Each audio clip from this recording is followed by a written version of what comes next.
आली मला की म्हणे चालते का म्हणे बाबांच्या घरी. हे म्हटलं रात्री जाऊन का आपण बाबांच्या इथं काम देईल. मगाशी मी सकाळी गेलो, बाबा तर असे म्हणत होते मला. नाही म्हणे चाल म्हणे भेटीला जायचं म्हणे मला म्हणे. आम्ही गेलो बाबांच्या निवासस्थानी.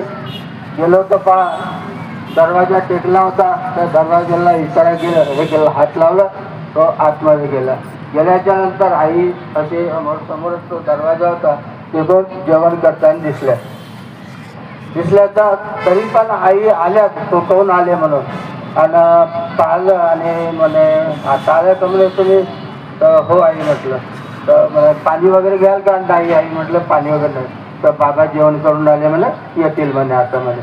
पहा आता आम्ही बसल्याच्या नंतर आईला वाटलं तर हे कशासाठी आले बा रात्री. आईला माहीत नव्हत्या या गोष्टी. तर बाबा आले आणि आपल्या ठिकाणावर बसले. आता तिथं बसल्याच्या नंतर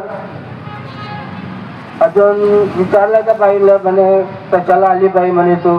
तर बाबा म्हणे दर्शनासाठी. म्हणे बाई दर्शनासाठी आलीस म्हणे, अजून काही आहे म्हणे.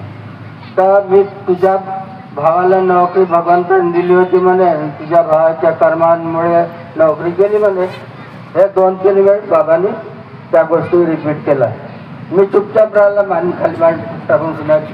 तर पहा आई दरवाजाजवळ अशी आड होती आणि आई ऐकत होती. तर काही वेळानं बाबा बाथरूमला गेले. बाथरूमला बाबा गेले, आई समोर आल्या. आम्हाला आईनं सांगितलं की तू म्हणे उभा हो म्हणे आणि सांगशील म्हणे की मी चुकलो बाबा, मला माफ करा असं म्हणे 1-2दा. आणि मग मी येतो म्हणे. आई समजून गेली. आणि मग पहा आम्ही बसलाच होतो. तर मग बाबा आले आणि बसल्याच्या नंतर मी उभा झालो आणि बाबाला माफी मागितली. बाबा म्हटलं चुकलो म्हटलं मी आपल्या कर्माने चुकलो, मला माफ करा बाबा म्हटलं एकदा. तर मी म्हणजे त्याला बोलावलं आहे म्हणजे मी खोटा पडून जाईल का म्हणजे, कसं होईल म्हणे. तर आई आल्या समोर आणि आई बोलल्या म्हणजे याच्याकडे एक मुलगी आहे आणि एक पाहुणा अजून येणार आहे म्हणे. म्हणजे गरज याला आहे म्हणे. त्याच्याकडे म्हणे पुत्र संतती नाही आहे म्हणे सध्या म्हणे.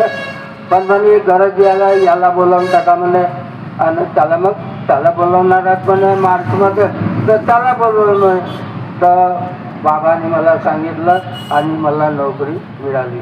अशा प्रकारे माझ्याकडून चूक झाली होती आणि तीच मला नोकरी मिळाली आणि माझं जीवन चांगलं